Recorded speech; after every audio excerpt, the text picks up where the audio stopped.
श्रद्धा सुमन अर्पित करते हुए मैं अपने शुरू करना चाहता हूँ। मंच पे विराजमान हमारे सामने हमारे बड़े भाई अभी तो नहीं खाए। मैं एक बात कहना चाह रहा हूँ आप लोगों से, हम कैमरा चलाएं। भाषाबाजी का नहीं है, ये दौर भाषाबाजी का नहीं है। ये दौर जिस वजह से आज हम 143वां भारत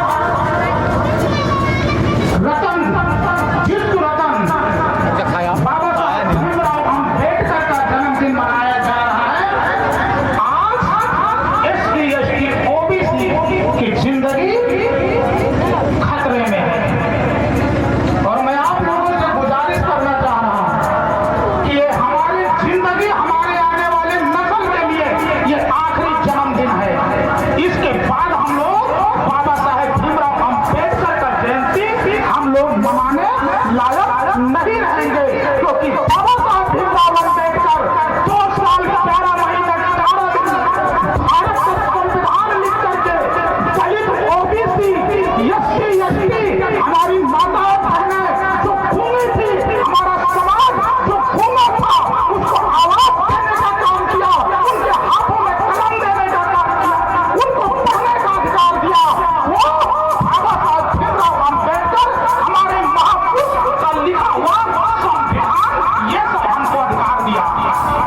और आज मेरे माताओं और बहनों, मेरे भाई और बहनों, मेरे बुजुर्ग साथियों, मैं आप लोगों से गुजारिश करना चाहता हूँ कि उसी संविधान को बैठा जाए जो भारत के संविधान को बीजेपी और आरएसएस बदलने की कोशिश कर रही है, और इसे बचाने के लिए हमारी ये मात्र 28 दिन हमारे सामने बचा हुआ है, ज्यादा दिन नहीं है।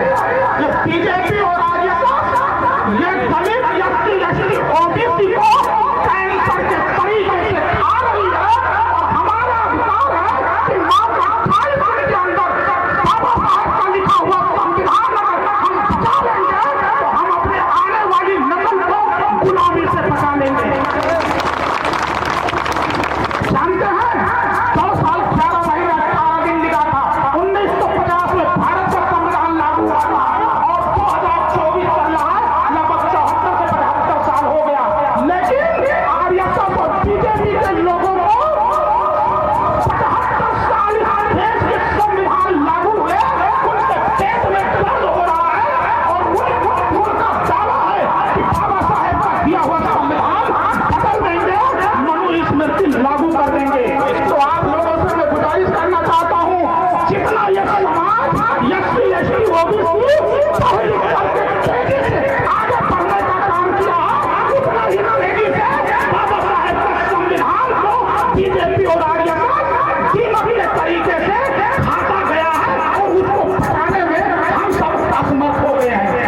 लेकिन बीजेपी, मैं आपको बताना चाहता हूँ, 1998 की मैं बात कर रहा हूँ, अटल बिहारी वाजपेयी इस देश के प्रधानमंत्री थे और उसके बाद उन्होंने बाबा साहेब का दिया हुआ संविधान बदलने के लिए, संशोधन के लिए, रिव्यू करने के लिए बैंक चलैया कमीशन बनाए थे। तो आप सोच लीजिए, आप चाहे यही हो, गड़रिया हो, मुरली हो, बुहार हो, फांसी हो, धोबी हो, लोनिया हो, फुलकार हो, निषाद हो, इनके बच्चे को गुलाम बनाने के लिए, वंचित के लिए यही वर्गीय प्रधानमंत्री अटल बिहारी वाजपेयी भारत के संविधान को बदलने के लिए इन्होंने बैंक चलैया कमीशन बनाए थे।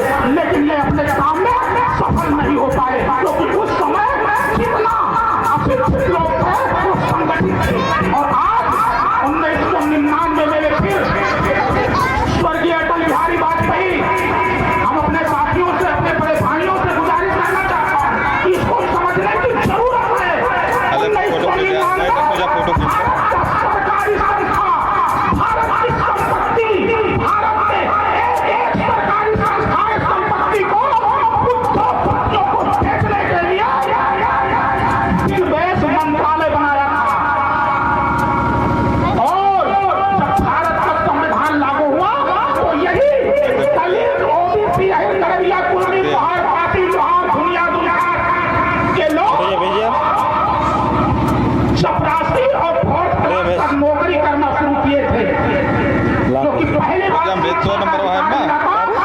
नंबर में है। अधिकार मिला, पढ़ लिख करके IAS IPS नहीं बन पाया, लेकिन वो 4th क्लास का नौकरी शुरू किए और उसके बाद 4th क्लास नौकरी करके अपने में बेच लेकर के बेच देंगे।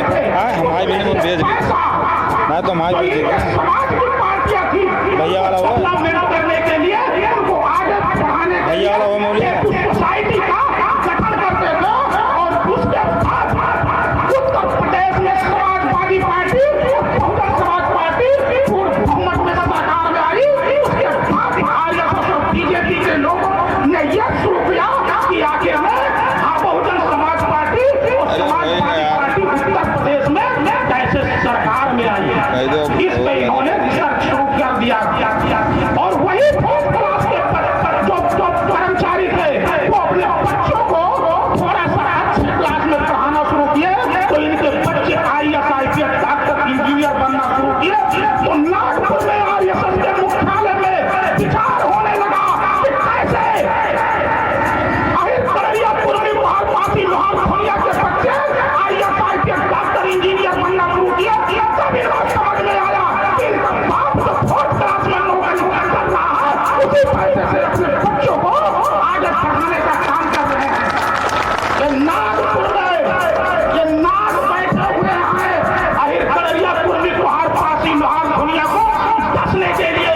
अब उसके बाद स्वर्गीय अटल बिहारी वाजपेयी फिर 2004 में सरकारी कर्मचारियों का पेंशन बंद कर दिया। आप जानते हैं दोस्तों कि जो बुजुर्ग आदमी जब हो जाता है तो उसके सहारे का लाठी जरूरत होती है। उसी तरीके से हमारे SC ST OBC 3rd class के नौकरी करने वाले जितने भी डॉक्टर IAS IPS थे उनका नौकरी करने वाले थे, उनके बुढ़ापे का सहारा पेंशन ये अटल बिहारी वाजपेयी ने बंद कर दिया।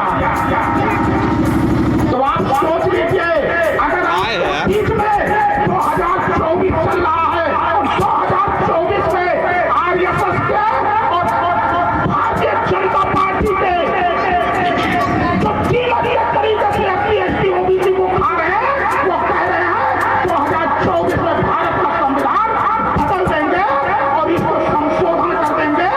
उसका सबसे बड़ा जीता जागता उदाहरण है अयोध्या में लल्लू सिंह ही सांसद है भारतीय जनता पार्टी, उसने बयान दिया कि 2024 में 400 प्लस आने के बाद भारत का संविधान बदल देंगे।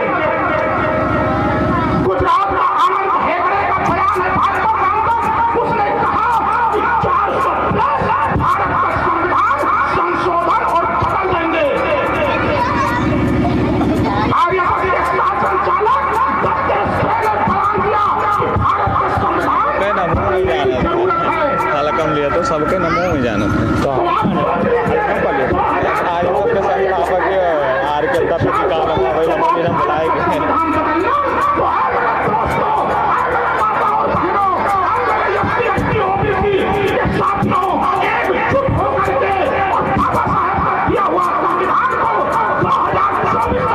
के यही हमारी सबसे बड़ी जीत होगी।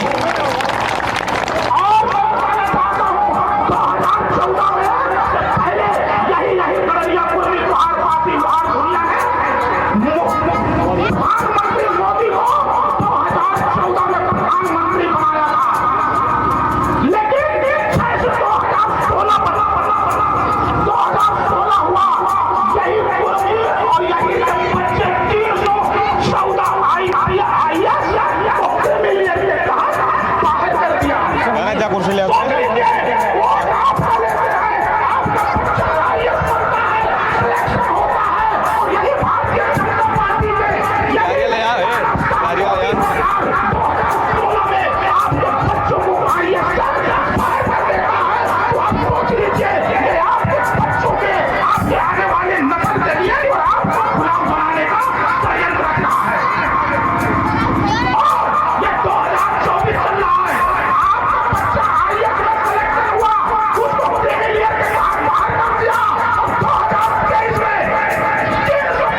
धीरे